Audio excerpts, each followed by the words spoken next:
Amém, pessoal? Mais um vídeo aqui do nosso Deus Não Está Morto. Estamos aqui hoje e hoje nós vamos ler Mateus 14, amém? E vai falar muito sobre a morte de João Batista e enfim. E eu quero ler com você e que Deus possa falar com o meu e com o teu coração nessa leitura, amém? E é isso, vamos para cima. A morte de João Batista. Por aquele tempo, ouviu o tetrarca Herodes a fama de Jesus e disse aos que o serviam: Este é João Batista, ele ressuscitou dos mortos, e por isso nele operam forças miraculosas. Porque Herodes, havendo prendido e atado a João, o metera no cárcere, por causa de Herodias, a filha de Felipe, seu irmão, pois João lhe dizia: não te é lícito possuí-la.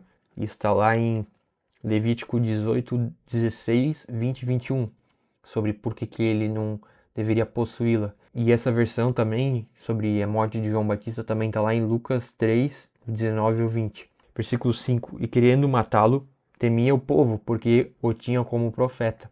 Ora, tendo chegado o dia natalício de Herodes, dançou a filha de Herodias diante de todos e agradou a Herodes, pelo que prometeu com juramento dar-lhe o que pedisse. Então ela, instigada por sua mãe, disse: dá-me aqui num prato a cabeça de João Batista. Entristeceu-se o rei, mas por causa do juramento e dos que estavam com ele à mesa, determinou que lhe dessem e deu ordens e decapitou João no cárcere. Foi trazida a cabeça num prato e dada à jovem, que a levou à sua mãe. Então vieram os seus discípulos, levaram o corpo e o sepultaram. Depois foram e anunciaram a Jesus. A primeira é a multiplicação de pães e peixes. Ou seja, aqui até o versículo 12, a gente vê que João Batista foi morto por falar uma verdade, por denunciar um pecado do... A gente vê aqui que ele denunciou um pecado de Herodes, né? E por causa disso, porque ele denunciou o pecado de Herodes, Herodes foi lá e deixou quieto. No primeiro momento a gente vê que não foi por causa de Herodes em si que ele morreu, mas quando ele foi dançar com a mulher pediu a cabeça de João Batista. Isso mostra pra gente que falar a verdade para muitas pessoas nem sempre vai fazer as pessoas te quererem perto. E foi isso que aconteceu. A mulher perseguiu João Batista, decapitou João Batista. Mas o seu legado permanece até o dia de hoje, porque João Batista, ele preparou o caminho. Amém?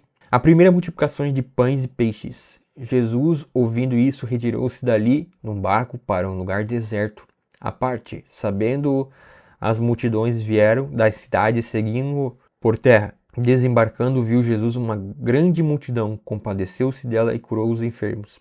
Ao cair da tarde, vieram os discípulos a Jesus e lhe disseram: o lugar é deserto, vai, adianta a hora. Despede, pois, as multidões para que, indo pelas aldeias, compre para si o que comer. Jesus, porém, lhe disse: não precisam retirar-se, dar-lhes vós mesmos de comer. Versículo 17. Mas eles responderam: não temos aqui senão 5 pães e 2 peixes.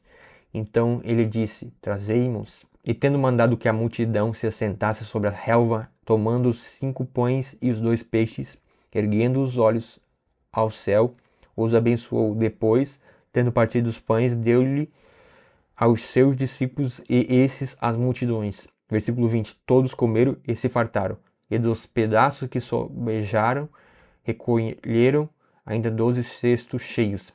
Versículo 21. E os que comeram foram cerca de 5.000 homens, além de mulheres e crianças. Lembrando que aqui a gente vê que o que foi multiplicado é os 5 pães e os 2 peixes.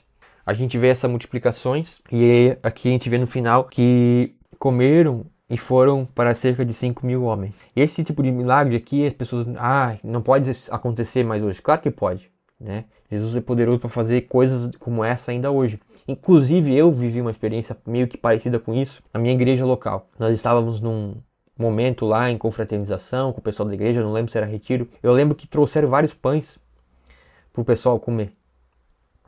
Só que o milagre foi que tinha mais pães do que imaginávamos. Quando acabou a festa lá que nós tivemos, os pães continuaram lá. continuou tendo pães. Então foi uma coisa muito louca. É um certo milagre disso aqui, numa versão menor. Ora, versículo 22, Jesus anda por sobre o mar. Versículo 22. Logo a seguir, compeliu Jesus os discípulos a embarcar e passar adiante dele para o outro lado, enquanto ele despedia as multidões. E, despedida as multidões, subiu ao monte a fim de orar sozinho. E, caindo a tarde, lá estava ele só. Entretanto, o barco já estava longe, e a muitos estádios da terra, açoitado pelas ondas, porque o vento era contrário. Na quarta vigília da noite, foi Jesus ter com eles, andando por sobre o mar. E os discípulos, ao verem-no andando sobre as águas, ficaram aterrados e exclamaram: É um fantasma! E tomados de medo gritaram. Mas Jesus imediatamente lhe disse: Tende bom ânimo, sou eu, não temais. Respondendo-lhe Pedro, disse: Se és tu, Senhor, manda-me ir ter contigo por sobre as águas. E ele disse: Vem. E Pedro, descendo do barco, andou por sobre as águas e foi ter com Jesus. Então Jesus aqui ele começa a andar sobre as águas. Eles achavam que era um fantasma, mas era Jesus. E aí Pedro vai dar um passo de fé. E diz assim, ó, no versículo 29, vem, ele disse, vem. E Pedro foi descendo do barco, andou por sobre as águas e foi ter com Jesus. Então Pedro deu um passo de fé e quis seguir Jesus, andando sobre as águas. Só que Pedro vai acontecer no versículo 30. Reparando, porém, na força do vento, teve medo e, começando a submergir, gritou, salva-me, Senhor. E, prontamente, Jesus, estendendo a mão, tomou-o e ele disse, homem de pequena fé, por que duvidaste? Subindo ambos para o barco, cessou o vento. E os que estavam no barco o adoraram, dizendo, verdadeiramente és filho de Deus. Ou seja, aqui nesse contexto aqui, Jesus Cristo tinha dito para Pedro ir ter com ele na praia, no mar, no caso. Mas Pedro não teve fé o suficiente. Isso aqui representa os crentes de hoje em dia, que muitas vezes, nas pequenas adversidades da vida, acabam largando a mão de Jesus, por não confiarem 100% nele. Jesus diz, vem, e Pedro naufragou no caminho.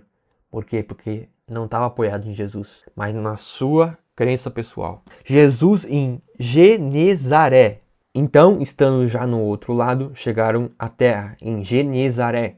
Reconhecendo os homens daquela terra, mandaram avisar a toda a circunvizinhança e trouxeram-lhe todos os enfermos. E lhe rogaram que ao menos pudessem tocar na orla da sua veste. E todos os que tocaram ficaram sãos. Então, olha que bênção isso aqui. Jesus é aquele que faz o milagre e Jesus é aquele que cura. E todos que tocavam na sua veste eram sãos. Mas hoje Jesus está dentro da gente. Quando você recebe Jesus como seu único Senhor e Salvador, Ele começa a habitar dentro de você, meu amigo e minha amiga. E isso é maravilhoso. Porque Ele estando dentro da gente, através do Espírito Santo, Ele nos mostra tudo aquilo que é fraqueza nossa e Ele traz cura. E eu quero orar para que assim como essa pessoa aqui, ó, os homens daquela terra mandaram avisar a toda essa circunvizinhança e trouxeram-lhe todos os enfermos. Eles rogaram que ao menos pudessem tocar na orla da sua veste, e todos os que tocaram ficaram sãos. Eu quero orar para que Jesus te cure, assim como curou esses homens. Senhor Deus, Pai, em nome de Jesus, obrigado por essa palavra, obrigado por essa leitura de hoje. E oro para que, assim como o Senhor curou essas pessoas, esses homens, que o Senhor possa estar curando cada um de nós aqui, em nome de Jesus, e possa estar, Senhor Jesus, fazendo um grande milagre nesses dias, Pai. Assim eu oro, Deus, com toda a autoridade, com o poder do nome de Jesus, que todas as pessoas que estão aqui possam ser curadas pelo Teu nome, Pai. Em nome de Jesus. Amém? Amém? Valeu, pessoal!